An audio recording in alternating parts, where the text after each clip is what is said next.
انسان کا اعزاز اس کی غور و فکر کی صلاحیت ہے۔ زندگی کی ارتقاء کا راز غور و فکر میں مضمر ہے۔ قرآن نے عقل و فکر کے صیغے کم سے کم 500 مرتبہ استعمال کیے ہیں۔ اسی سے پتہ چلتا ہے کہ غور و فکر کی صلاحیت خدا کی ایک عظیم الشان نعمت ہے۔ غور و فکر کے لیے انسان کو ایک پرسکون ماحول اور ایک پرسکون دماغ بھی چاہیے، جو کہ موجودہ دور کی نایاب چیزیں ہیں۔ آج کا انسان اپنا تقریباً سارا کام مشینوں کے حوالے کرنے کے باوجود اتنا مصروف ہے کہ اسے غور و فکر کے لیے فرصت ہی نہیں ملتی۔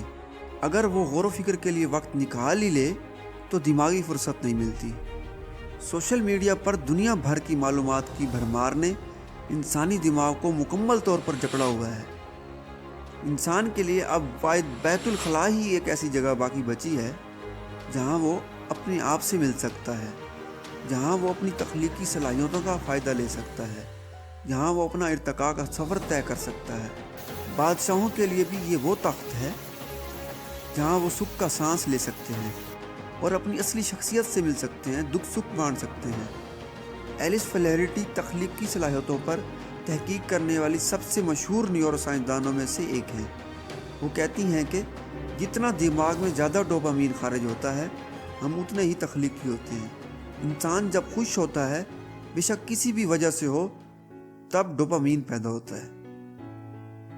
لہذا بیت الخلاء میں انسان پرسکون ہوتا ہے اور یہاں ڈوپامین پیدا ہوتا ہے، جو کہ کریٹیویٹی کا باعث ہے۔ لیکن اکیلے ڈوپامین ہی تخلیقات کی وجہ نہیں بنتا۔ ہارورڈ کے محقق کارسن کا کہنا ہے کہ ایک اور اہم عنصر ڈسٹریکشن بھی ہے۔ وہ کہتے ہیں کہ in other words, a distraction may provide the break you need to disengage from a fixation on the infective solution۔ Psychology میں اس کو انکوبیشن پیریڈ کہتے ہیں۔ شاور کے دوران انسان کا ذہن لاشعوری طور پر چل رہا ہوتا ہے اور دن بھر آپ جس مسئلے پر سوچ بچار کے بعد تھک چکے ہوتے ہیں وہ لاشعور میں حل ہو رہا ہوتا ہے، اور اچانک سے اس انکوبیشن پیریڈ میں وہ مسئلہ حل ہو جاتا ہے۔